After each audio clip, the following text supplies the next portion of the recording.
ታሪካችን ሲጀምር አንድ ሪክ የሚባል ሳይንቲስት ኤክሴል የሚባል በጣም የረቀቀ ሮቦት እየሰራ ነበር። ሮቦቱን ሲሰራ የነበረው ለሚሊተሪ ዩዝ ስለነበረ ኔክስት ጀነሬሽን የሆነውን ኤአይ እንዲሁም ደግሞ በሚሰራው ሮቦት 4 እግር ውስጥ ሱፐር ኢንቴሊጀንት የሆነ መሳሪያ ተጠቅሞም ነበር። በሌላ በኩል ደግሞ በጣም ተሰጥኦ ያላቸው ልጆች በሞተር ሳይክል ውድድር እያደረጉ ሳለ አንድ ማይል የሚባል ከመሃላቸው የነበረ ልጅ ሞተሩን በፍጥነት እያበረረ እየመራቸው እየነበረ ሳም የሚባለው ልጅ ይመጣና በሞተሩ ገጭቶ መሬት ላይ ጥሎት አሸናፊነቱን ራሱ ይወስዳል። ማይል ከወደቀበት ታዲያ በሚነሳ ጊዜ የሞተሩ ቼን ተበጣጥሶ ነበር። አባቴ ይሄን የተበላሸውን ሞተር በቶሎ ማስተካከል ይችላል በሚል ተስፋ የተበላሸውን ሞተሩን እየገፋ ወደ አባቱ ይሄዳል። ነገር ግን የነበሩት የተቃራኒ ግሩፕ ውስጥ ስለነበረ እሱን መርዳት እንደማይችሉ ሲነግሩት፣ ነገር ግን ማያ ያሉበት ግሩፕ የተለያየ ቢሆንም እንኳን ማይል ጥሩ ልጅ እንደሆነ ስለምታውቅ እነሱ ሳያት ቀስ ብላ አዲስ የሆነ ቼን ይዛለት ትመጣለች። ማይልም ቶሎ ተቀብሎ ሞተሩን ካስተካከለ በኋላ ውድድሩ ሲጀመር ያለውን ብቃት ተጠቅሞ መጀመሪያ ነበር ያሸነፈው። ከውድድሩ በኋላ ሳምና ማያ በመኪና ማይል ወዳለበት ቦታ ይመጡና በኋላ የሚዘጋጅ ፓርቲ አለ ለምን አትመጣም ሲሉ ይጋብዙታል። ማይል መጀመሪያ እያመነታ የነበረ ቢሆንም ነገር ግን ማያ እዛ እንደምትገኝ በሚያውቅበት ጊዜ እሺ ሲል ይስማማል። በሌላ በኩል ደግሞ ይህ ሳይንቲስት በጣም የሚያስፈራ ነገርን ያገኛል። ለረጅም ጊዜ ፈጅቶ የሰራው የሮቦት ውሻ ከላብራቶሪው አምልጦ ጠፍቶ ነበር። ያን ቀን ማታ ማይል ወደ ተጠራበት ፓርቲ ይመጣል። ታዲያ ሳም በጣም ሀብታም ስለነበረ እዛ ፓርቲ ያሉትን ሰዎች ላዝናና በሚል ተልካሻ ምክንያት በፊታቸው መኪናቸውን እያነደደና ቪዲዮን ደግሞ እየቀረጸ ሶሻል ሚዲያ ላይ ይለቀዋል። ማይል ይህንን ጫጫታና ረብሻ በፍጹም ስላልፈለገው ቀስ ብሎ ወደ ቤት ውስጥ በመግባት ሳም ያለው መኪናዎችንና የሞተር ኮሌክሽኖችን ያደንቅ ጀመር። ማያም አብረው ወደ ክፍሉ ትገባና አብረው ማውራት ይጀምራሉ። እያወሩ እያለ እናቴ የሳም ቤት ውስጥ ሰራተኛ ሆና ተቀጥራ ነው የምትሰራው ስትል ትነግረዋለች። ማይልም አንቺና ሳም ፍቅረኛ ማቾች ናችሁ እንዴ ብሎ ሲጠይቃት እሷም ምንም ነገር በመካከላቸው እንደሌለ ትነግረዋለች። በወሬያቸው መሀል ታዲያ ሳም ወደ ክፍሉ ሲገባ ማይል ይነሳና ቀስ ብሎ ወደ ቤቱ ይሄዳል። በቀጣይ ቀን ማይል ከአባቱ ጋር እያወራ በብር ምክንያት እየተቸገርን ስለሆነ የሆነ ስራ ልጀምርና እኔም ብር ማግኘት አለብኝ በማለት ያለውን ሀሳብ ለአባቱ ይነግረዋል። በሌላ በኩል ደግሞ ሳይንቲስቱ የጠፋውን ሮቦት ውሻ ለማግኘት ድሮኖቹን በመጠቀም ከተማውን በሙሉ ያሰሰው ጀመር። ካፕትን ዌበር ትደውልለትና ታዲያ ይህንን ሮቦት እሰራለሁ ብለህ ከ$70 ሚሊዮን በላይ ከመንግስት ወስደሃል። የዛን ላብራቶሪ ሪሞት አክሰስ እና ኤክሴልን ራሱን እንድታቀርብልን እፈልጋለሁ በማለት ስታዘው እሱ ግን ገና ሮቦቱ ላይ እየሰራበት እንደሆነና አንዳንድ ነገሮች እንደሚቀሩ ዋሽቶ ይነግራታል። በኋላ ላይ ሳም ከጓደኞቹ ጋር ሆኖ ወደ ማይል ይመጡና የሞተር ውድድር ሊያደርጉ እንደሆነና መቀላቀል ይፈልግ እንደሆነ ይጠይቁታል። መጀመሪያ ላይ ማይል አይ መምጣት አልፈልግም ያላቸው የነበረ ቢሆንም ነገር ግን ሳም እዛ ውድድር ላይ የሚደረገውን ነገር በሙሉ ቀርጬ ሶሻል ሚዲያ ላይ ለቀዋለሁ፣ በዛውም አንተ ያለህን ብቃት በሙሉ ለህዝቡ ማሳየት ትችላለህ በማለት ሲነግረው ማይልም በዚህ ጊዜ እሺ በቃ እመጣለሁ ሲል ይስማማል። በቦታው ሁሉም ተገኝተው ውድድሩ በሚጀመርበት ጊዜ ማይል ያለውን ኃይለኛ ብቃት በሙሉ ያሳያቸውና እዛ ቦታ የነበሩት ሰዎች በሙሉ እሱን ማድነቅ ሲጀምሩ ሳም በጣም ቅናት ይሰማዋል። ማይል ቢዚ የሆነበትን ጊዜ የሚጠብቅና የማይል ሞተር ጋዝ ማሚያውን ይከፍቱትና የሚጠጡትን ሶዳ ይጨምሩበታል። ቀጣይ ውድድር በሚጀመርበት ጊዜና እንደለመደው አሁንም ማይል ብቃቱን እያሳየና ሞተሩን በከፍታ አየር ላይ እያበረረ ያለ ሞተሩ መሀል ላይ መስራቱን ያቆማል። ከተራራው በኃይለኛው እየተንከባለለ ወደታች ይወርዳል። በዛ ሁኔታ ውስጥ ታዲያ እሱን በመርዳት ፋንታ ያላቸውን እቃ በሙሉ መኪናቸው ላይ ይጭኑና ከዛ ቦታ ጥለው ይሄዳሉ። ከተራራም በኃይለኛ በሚወድቅበት ጊዜ የቀረጹትን ቪዲዮ ሶሻል ሚዲያ ላይ ይለቁታል። ይህንን ሲያይ ማይል በጣም ይበሳጫል። ሞተሩን ለማስተካከል ምንም ቢሞክርም ነገር ግን ሞተሩ ሊሰራለት አልቻለም። በድንገት ፊት ለፊቱ ከነበረ ኮንቴነር ድምጽ ሲወጣ ይሰማውና መጀመሪያ ላይ ወደ ኮንቴነሩ ድንጋይ የወረውርና ቀረብ ብሎ ሲከፍተው ከውስጥ የነበረው ኤክሴል የሚባለው ያ የሮቦት ውሻ ነበር። ባየው ነገር በጣም ተደናግጦ ሞተሩ እንደምንም አስነስቶ ከዛ ቦታ ላይ ለማምለጥ ሲሞክር ነገር ግን ኤክሴል ልጁንና ሞተሩን በአይኑ በቀላሉ ስካን ያደርገውና በፍጥነት እየተከታተለው እያለ በድንገት መሬት ላይ ተንከባሎ ይወድቃል። ማይል ቀስ ብሎ ወደ ተጎዳው ሮቦት በመጠጋት ደህንነቱን ቼክ በሚያደርግበት ሰዓት ውስጡ ላይ የተቀረቀረበትን ነገር ያወጣለታል። ወዲያው ስልኩ በኖቲፊኬሽን ድምጽ በጣም መጨናነቅ ሲጀምር ቶሎ ብሎ ማይል ከኪሱ ያወጣውና ሲመለከተው የኤክሴል አፕሊኬሽንና እሱን ለማዘዝ የሚጠቀምበት ነገር አውቶማቲካሊ የማይል ስልክ ውስጥ እየተጫነ ነበር። ይሄኔ ፊት ለፊቱ የሚመለከተው ሮቦት ተራ ሮቦት እንዳልሆነና በረቀቁ ማቴሪያሎችና ቴክኖሎጂ የተሰራ በጣም ውድ የሆነ ነገር እንደሆነ ይገነዘባል። ወደ አንድ ጥግ በመውሰድ የተበላሸውን ነገር በሙሉ የሚጠግንለት ጀመር። በሌላ በኩል ማያ ሶሻል ሚዲያ ላይ የተለቀቀውን ቪዲዮ ተመልክታ ስለነበር ከወደቀ በኋላ ረዳችሁት ወይንስ እዛው ነው ጥላችሁት የመጣችሁት እያለች ሳምን ታፋጥጠው ጀመር። ጭቅጭቋ ሲበረታበት ማይል ያለበትን ሎኬሽን ይሰጣታል። በሌላ በኩል ደግሞ ማይል ከሮቦቱ እቃዎችን እየወሰደ ሮቦቱን በመጠገን ተጠምዶ ነበር። ውስጡ ጋዝ ከጨመረበት በኋላ ታዲያ ሮቦቱ እንደ ሮቦት ሳይሆን እንደ ትክክለኛ ውሻ አክት ማድረግ ይጀምራል። ሁለቱ በጣም ይግባቡና ተዋደው መጫወት ይጀምራሉ። ይጀምራሉ። ማይል ሞተሩን በኃይል እየነዳ ውሻውም ደግሞ የመሮጥና የመዝለል ብቃቱን እየተጠቀመ ማይል የሚያደርጋቸውን ነገሮች ኮፒ እያደረገ ከኋላው ይከተለዋል። ታዲያ ከሩቅ ሳይንቲስቱ ከአጋዡ ጋር ሆኖ ኤክሴል የሚያደርገውን ነገር በሙሉ እየተመለከቱ ነበር። በድንገት ካገኘው ሰው ጋር ኢሞሽናል ኮኔክሽን በመፍጠሩ በጣም ተገርመዋል። አጋዡ የኤክሴልን ሲስተም በፍጥነት ማበላሸት አለብን በማለት ሀሳቡን ሲያቀርብ፣ ነገር ግን ሳይንቲስቱ በፍጹም ይህ የሰራነው ሮቦት ከሰዎች ጋር ሲሆን እንዴት አይነት ባህሪ እንደሚያሳይ በደንብ አድርገን እያየን ማጥናት አለብን በማለት ይነግረዋል። በሰዓቱ ማያ መኪናዋን ይዛ ወደ አካባቢው ደርሳ ነበር። ልክ የማይልን ድምጽ እየተጣራች ሳለ ሮቦቱ ደግሞ የእሷን ስም ሲጠራ እነሱ ላይ ጥቃት ሊያደርስ የመጣ ሰው ያለ ይመስለውና በፍጥነት እሷን ለማጥቃት እየሄደ እያለ ሳራ በጣም ፈርታ መጮህ ትጀምራለች። በዚህም ጊዜ ጩኸቷን የሰማው ማይል ከእንቅልፉ ይነሳና እየሮጠ ወዳሉበት ቦታ ይደርሳል። የሮቦቱን ግንባር ፊቱን እያሻሸ እሷ ጓደኛ እንጂ ጠላት እንዳልሆነች በደንብ አድርጎ አስረዳው። እሷ ከመኪናዋ ወጥታ ሮቦቱ ፊት ለመቆም በጣም ፈርታ የነበረ ቢሆንም ነገር ግን ማይል ምንም እንደማያደርጋት በደንብ አድርጎ ቃል ይገባላትና ከመኪናዋ ቀስ አድርጎ አስወጥቷት ከውሻው ጋር ሊያግባባት ሲል የሮቦቱ አይን ግን ቀይ ሆኖ እሷን አታክ ለማድረግ ካሁን ይጠባበቃል። በዚህም ጊዜ ማይል እሷ ማለት በጣም የምጨነቅላትና ለእሷ ግድ ያለኝ ሰው ነኝ ብሎ ለሮቦቱ ሲነግረው ቀይ ሆኖ የነበረው የሮቦቱ አይን ወደ ነበረበት ከለር ተመልሶ የማይንም ፊት በደንብ አድርጎ ስካን ያደርገውና ለሶስት አንድ ላይ ጓደኛሞች መሆን ይጀምራሉ።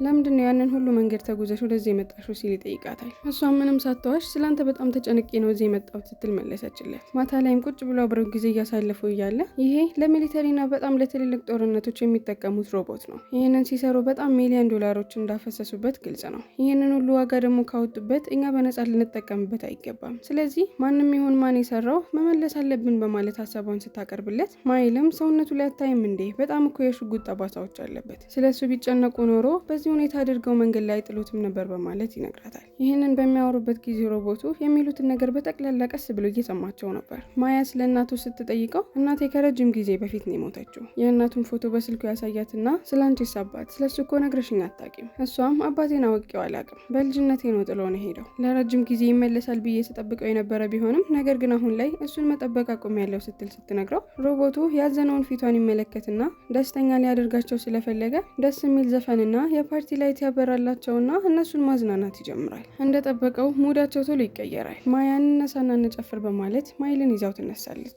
ማይል መደነስ ባይችልም ነገር ግን ቀስ እያለች ታስተምረዋለች። ከርቀት ደግሞ ሳይንቲስቱ የሚያደርጉትን ነገር በሙሉ በኤክሴል ካሜራ ተጠቅሞ እየተመለከታቸው ነበር። አሲስታንቱ የሁለቱን ባክግራውንድ ህይወት በደንብ አድርጎ ያጣራና ሁለቱም በጣም ከደሃ ቤተሰብ ነው የመጡት፣ በደንብ አድርገን ብር እንስጣቸውና ሮቦቱን ደግሞ ቶሎ ብለን ሳይረፍድ ወደ ራሳችን ብንመልሰው አይሻልም ብሎ ሀሳቡን ሲያቀርብለት ሳይንቲስቱ ግን በደንብ አድርጌ እነሱን መመልከት እፈልጋለሁ ሲል ይነግረዋል።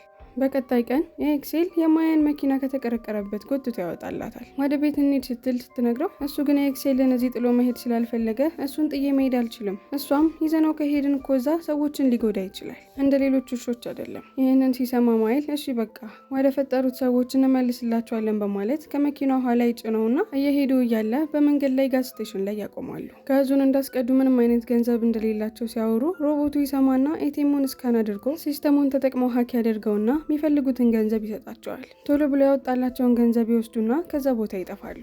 ቤት ውስጥ የማያ እናት ልጅ የት ነው ያለችው? ማታ እኮ ቤት አላደረችም ብላ ለሳም ስትጠይቀው ልጅሽ አዲስ ልጅ ወዳ ከሱ ጋር ነው ያሉት ብሎ ይነግራታል። በተመሳሳይ ሰዓት ደግሞ ማያ መደበቅ በምትፈልግበት ጊዜና የስዕል ታለንቷን ግድግዳ ላይ የምትጠቀምበት ቦታ ላይ ማይልንና ሮቦቱን ይዛቸው ትመጣለች። ስፕሬይ ፔንቲንግ በጣም ስለምትወድ እነሱ እዛው እያሉ ከለሮችን ግድግዳ ላይ መጨመር ትጀምራለች። ስዕሎቿን የኤክሴል በአይኑ ስካን ያደርጋቸውና ውስጡ የነበረውን ኢንተርናል የሚሊተሪ ሚሞሪ ግድግዳው ላይ ያሳያቸው ጀመር። በዛች ቅጽበት ታዲያ ማያና ማይል ኤክሴል ዌፐናይዝድ የተደረገ የአርሚ ዶግ እንደሆነ ይገባቸዋል። ወዲያው ጭንቅላት ውስጥ ተደብቆ የነበረ ሲክሬት ፓነል ያወጣና ለማይል ይሰጠዋል። አውራ ጣቱን ማይል ሲያደርግበት ጣቱን ይቆርጠዋል። ወዲያው በሮቦቱና በማይል መካከል ጠንከር ያለ ቦንድ ይፈጠራል። ማይል ለሮቦቱ ምንም ነገር አድርግ ቢለው ለመታዘዝ ከዚህ በኋላ ዝግጁ ነው። ሳም ታዲያ ያሉበት ቦታ ላይ መጥቶ ስለነበር ማያን ድምፁን ጮክ እያደረገና እያመነጫጨቀ በሚያወራበት ጊዜና ይሄ ፊት ለፊቱ ሲፈጠር ዝም ብሎ ማየት ስላልፈለገ ማይል ኤክሴልን ሳምን እንዲደበድበው ያዘዋል። ኤክሴል ትዕዛዙን እንደሰማ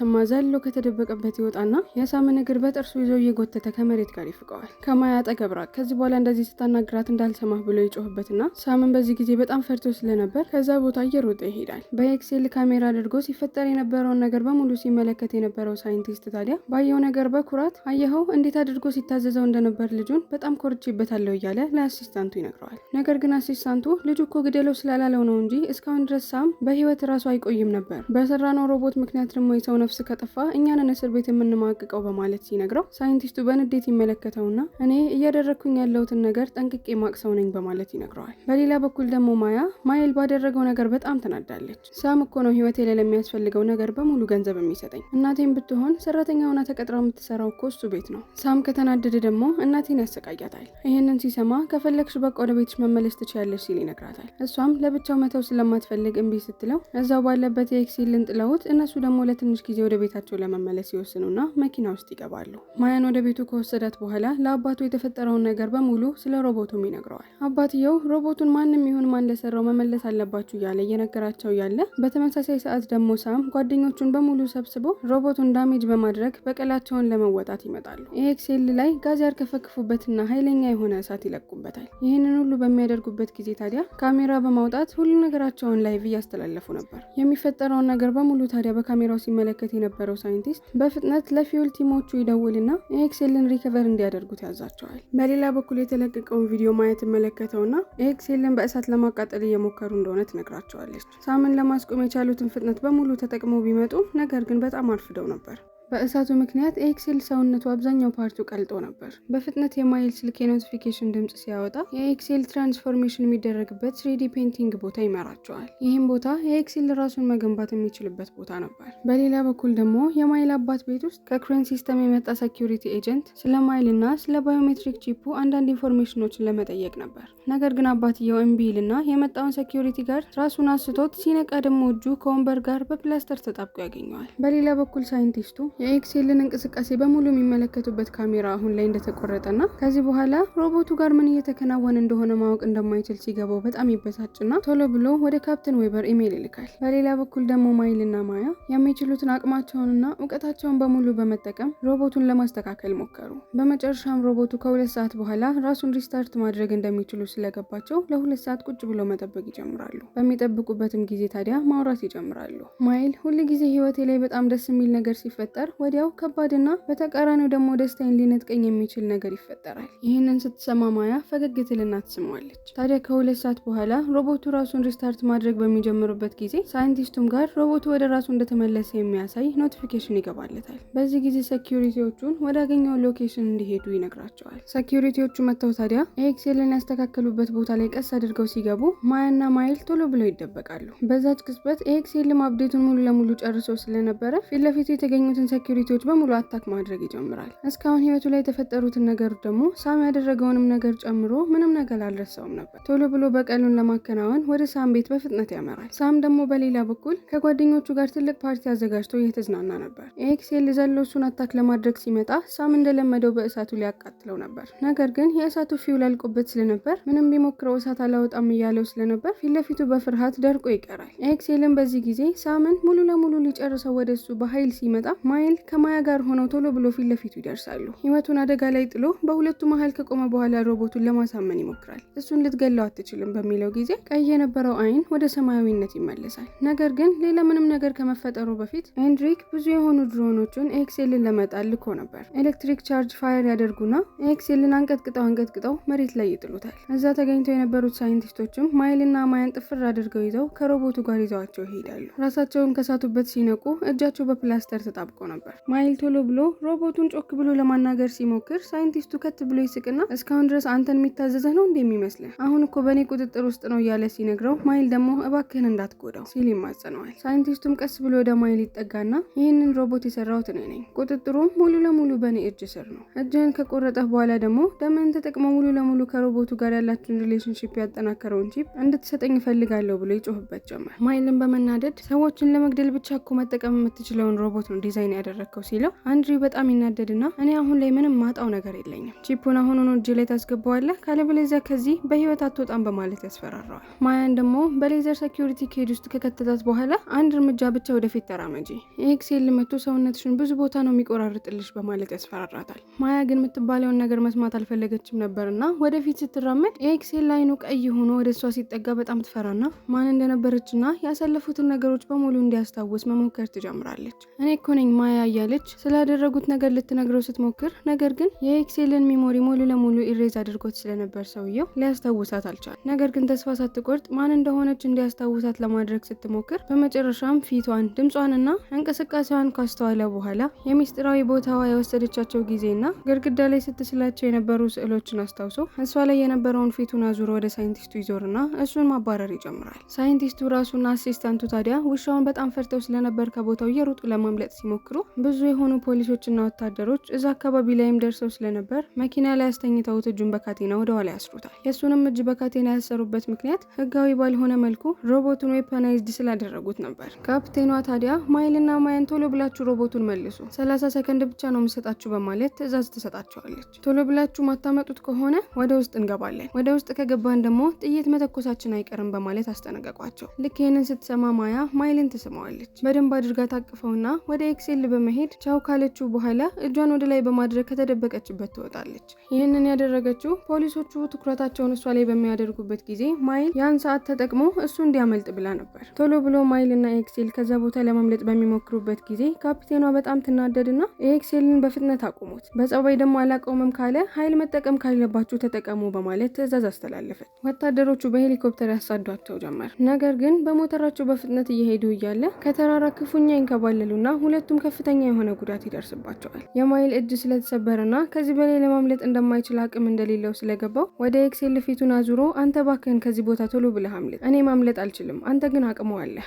ኤክሴል በፍጹም ማይልን እዛ ጥሎት መሄድ አልፈለግም ነበር። ነገር ግን እባክህን አንተ በህይወት መቆየት አለብህ ብሎ ማይል ሲማጸነው ሲመለከት ከዚህ በላይ እምቢ ማለት አልቻለም ነበርና እሺ ብሎ ከዛ ቦታ ባለው አቅሙ በሙሉ መሮጥ ይጀምራል። ነገር ግን ከፍተኛ መጠን ያላቸው ድሮኖች በሙሉ እየተከታተሉት ስለነበር እና ደግሞ ወደሱ ኤሌክትሪክ ሾኩን ሲለቁበት ከማይልና ከማያ ጋር ያሳለፉትን ጥሩ ጊዜዎች በሙሉ ኢንተርኔት ላይ ይለቃቸዋል። ማይል ከሩቅ ሆኖ ኤክሴልን በፍጹም መርዳት ስላልቻለ ተስፋ በመቁረጥ ሲመለከተው ኤክሴልም በዚህ ጊዜ ፊቱን ወደ ማይል ያዞርና ካሜራ ሌንሱን በመጠቀም በደንብ አድርጎ ዙም ካደረገ በኋላ ለአንዴና ለመጨረሻ ጊዜ አንድ ፎቶ ያነሳዋል። በመጨረሻም ራሱን ያፈነዳና ኃይለኛ የሆነ እሳት ይፈጠራል። ወታደሮቹ ወደ ማይል እየሮጡ መጥተው ሲያስሩት፣ ነገር ግን ማይል በጣም ተከፍቶ ስቅስቅ ብሎ ማልቀስ ይጀምራል። ከትንሽ ቀናት በኋላ ካፕቴን ዌቨር ኤሪክን እስር ቤት ትጎበኘዋለች። የኤክሴል ኮድ አክቲቬት እያደረገ ነው። አንተ እሱን እንደፈለገ እንዲሆን ስለለቀቀው ከተማዋን እንዲሁም ደግሞ ናሽናል ሴኪዩሪቲን አደጋ ላይ ጣልክ። እንደ ስራ ቢሆን እስር ቤት ውስጥ መማቀቅ የነበረበት ሰው ነህ። ነገር ግን እኛ እንደሱ አናረግም።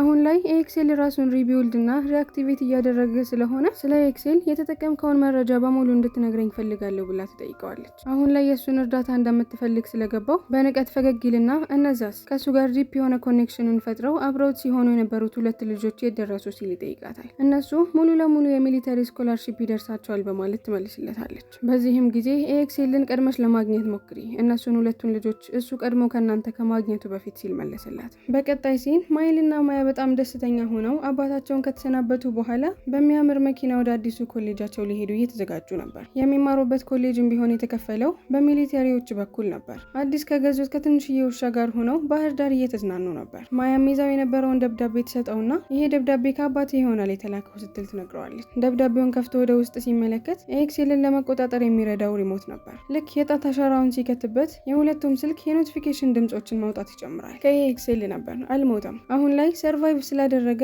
እነሱ ወዳሉበት ቦታ ለመምጣት ይፈልጋል። ማይልና ማያ ባለማመን እርስ በርስ ከተያዩ በኋላ ደስተኛ ሆነው እያሳየን ፊልሙ ያልቃል።